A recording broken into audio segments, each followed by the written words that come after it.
You will be fine, staying safe and happy. I'm your biology teacher, and today fifth lecture of chapter number 4 cell cycle. ठीक है.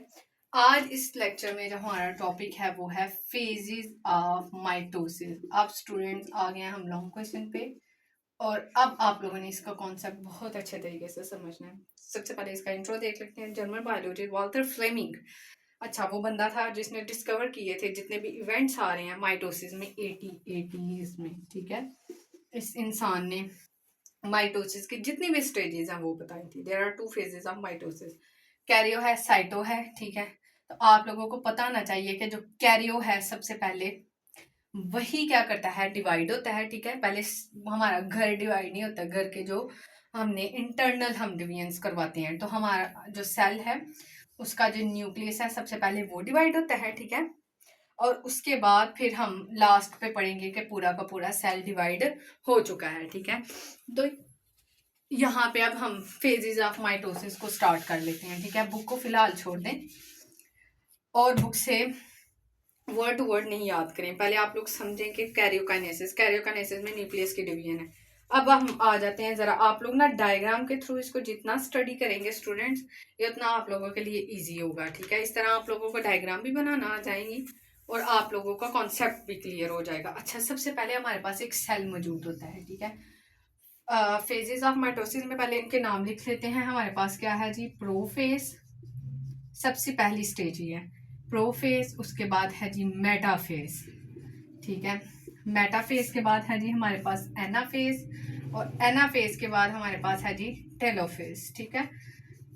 और आप लोग अब इसको ध्यान से समझे. हमारे पास पहली प्रोफेज है, सेकंड मेटाफेज है. प्रोफेज में इसने डिवीजन्स करनी है. मेटाफेज में वो सारे के सारे सेंटर में आ जाते हैं क्रोमोसोम्स.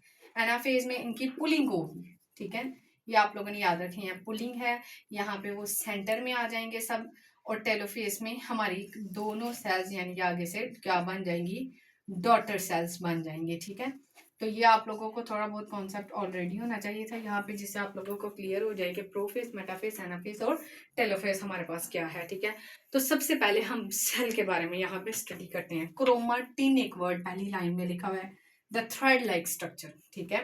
क्रोमाटिन एक थ्रेड लाइक स्ट्रक्चर है. यानी कि अगर आप लोगों को मैंने प्रीवियस वीडियोस में बताया ना लेक्चर्स में, ये क्रोमोसोम है तो ये डिवाइडिंग स्टेज में है. This is a dividing stage.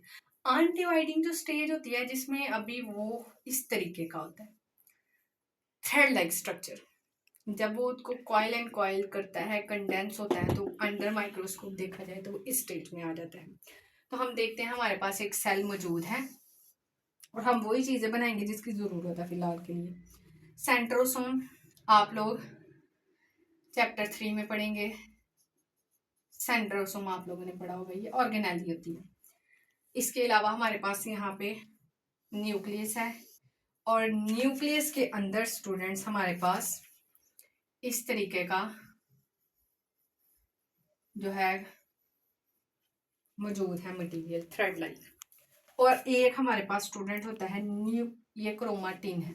ठीक हो गया, क्रोमाटिन. और ये हमारे पास क्या है, न्यूक्लियोलस. न्यूक्लियोलस क्या है, nucleolus is the factory of ribosome. इसने राइबोसोम प्रोटीन बना के देनी होती है सेल को. ये तीन चीजें हमें चाहिए फिलहाल के लिए जो आप लोगों को पता होना चाहिए. अब देखिए यहां से स्टार्ट होगी जी प्रोफेज. अब ये किस फेज में है, दिस इज अ इंटरफेज. ठीक है. ये कौन सी फेज है, इंटरफेज. अब ये जाएगा प्रोफेज में. आप लोग देखेंगे जब से इसने प्रोफेज में मूव करना है, दोबारा से एक सेल लिया और ये अंदर न्यूक्लियस है. अब ये क्रोमाटिन को अगर हम माइक्रोस्कोप के अंदर देखें तो हर क्रोमोसोम मौजूद है. फॉर एग्जाम्पल आपको समझाने के लिए यहाँ पे, और हर क्रोमोसोम देखें अपनी कॉपी के साथ मौजूद है. ठीक हो गया, न्यूक्लियस के अंदर. अब ये सेंट्रोसोम जो है ये स्पिंडल फाइबर में कन्वर्ट हो जाएगा. स्पिंडल फाइबर इस तरीके से धागे नुमा कुछ स्ट्रक्चर्स बने हुए. ठीक है.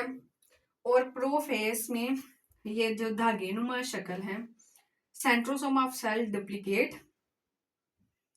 अब ये खुद को दो कर लेगा. ठीक है, क्योंकि सेंट्रोसोम डुप्लीकेट हो गया.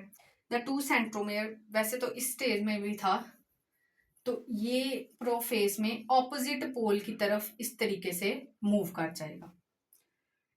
Migratory microtubules and mitotic spindle, और ये इतना सारा जो स्टेज अभी हमने पढ़ी है वो प्रोफेज की है कि हमारे पास सेंट्रोसोम है, न्यूक्लियोलस है, क्रोमाटिन है। क्रोमाटिन प्रोफेज में जाएगा तो हर क्रोमोसोम इस तरह से अपनी कॉपी के साथ मौजूद होगा और ये अपनी मजीद कॉपीज बनाएगा और मूव कर जाएगा, माइग्रेट करेगा, हिजरत करके जाएगा इनके ऑपोजिट पोल की तरफ, ये मूव कर जाएगा। ठीक है, अब यहाँ पे एक और वर्ड काइनेटोकोर की, ये तो आप लोगों को पता है, दीज आर कॉल्ड क्रोमाटिड है ये इसकी। ठीक है, ये इसकी क्या है, क्रोमाटिड, ये उसकी क्या है, काइनेटोकोर। अब स्टूडेंट समझे काइनेटोकोर, ये देखिए मैंने आप लोगों को बताया था ये है सेंट्रोमेयर और यहाँ पे इसकी क्या मौजूद होती हैं, जिन दोनों के साथ ये अटैच होता है क्रोमाटिड। अब इसके बाहर भी एक प्रोटीन बनी होती है, उस प्रोटीन का नाम स्टूडेंट्स क्या है, काइनेटोकोर है। फ्रेंड्स ये उस कॉपी के साथ मौजूद होता है। आज की इस जो लेक्चर है उसमें हमने प्रोफेज को स्टडी किया है। नेक्स्ट हम मेटाफेज को डिस्कस करेंगे, उसके लिए मैं नेक्स्ट वीडियो अपलोड करूंगी। आई होप आप लोगों को इतना क्लियर होगा और साथ साथ आप लोग अपने बुक्स की लाइंस पढ़ें, इंशाल्लाह आप लोगों को समझ आ जाएगा। अल्लाह हाफिज।